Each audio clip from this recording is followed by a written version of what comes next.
What's up, old school homies? Let's try to talk about buying things used. This is a very complex and difficult subject that can't be easily addressed. It's different for every object that you buy.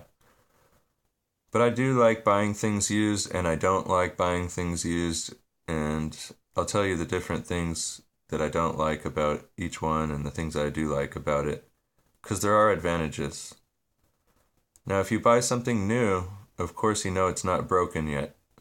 If you buy something used, there's always a chance that you don't know exactly every little thing. You can pretty much like look at things over really well.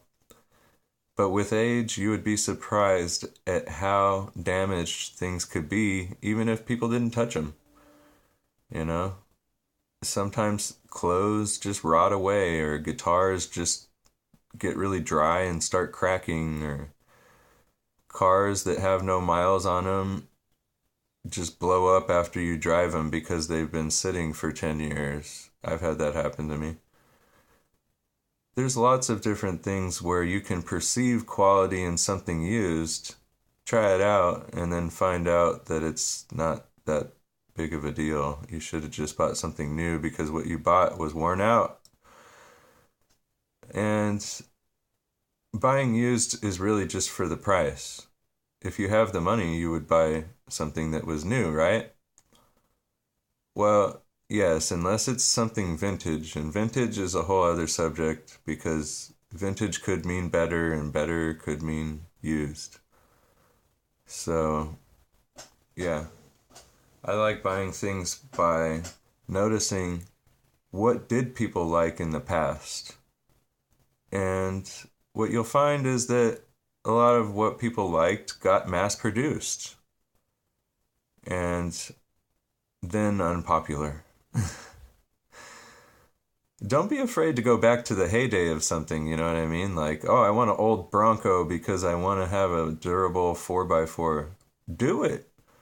You know, you're probably only going to get maybe 7, 8 miles to the gallon, but, you know, your axles aren't going to break. Certain people really want something for a purpose. They want it not to break or something like that. They want to off road it, they want to be a little bit harder on it. So you look back in time and you go, well, there was a few freaks of nature here, and there's certain things that people made that don't break in the past. You might have to go back in time 100 years.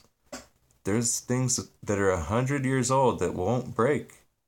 You'd be surprised, but I mean, like the skateboard that I've been riding around is from the 70s, and it's just as mechanically sound or more mechanically sound than a new skateboard. And you know, it goes on that you find certain things were worth buying because they were older and made better, like an old Japanese guitar or something, or a new Japanese guitar if you could afford it.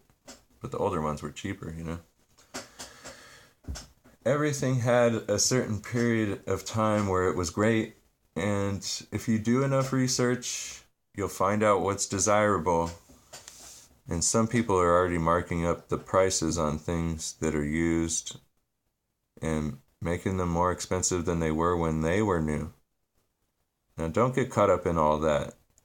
Don't start buying used things for more of a price than something that's new, because those people are trying to fool you. They got that stuff for free or cheap, and it has no guarantees of acting like a new object. So stay on the cheap with your used objects, and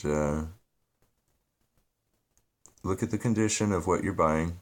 Look at the condition of who's selling it to you, and then make a decision on if this breaks, it might be fixable even if this guy screwed me over, you know? That's when I do the deal. Like, okay, I still like this even if something's broken on it, you know? And that's a hard place to get to. But certain things are high enough quality where you can restore them. Even if you don't have the mechanical skill, you could have somebody else take something that's worth the money like an old American car that uses a 350 engine and whatever. Something really standard, like a Fender Stratocaster. If you can go with the numbers, you can have the whole community of support, and you can start becoming a specialist on whatever you're talking about, you know. If you have like a support community of people online, they'll tell you what breaks about what you're buying before you buy it. And the other part about buying something used is buying something that somebody always fixed the weaknesses of. And that's important. Once you meet that whole person that put money into something, you'll be like, wow, I see why they put all this money into this part, and this part that breaks all the time.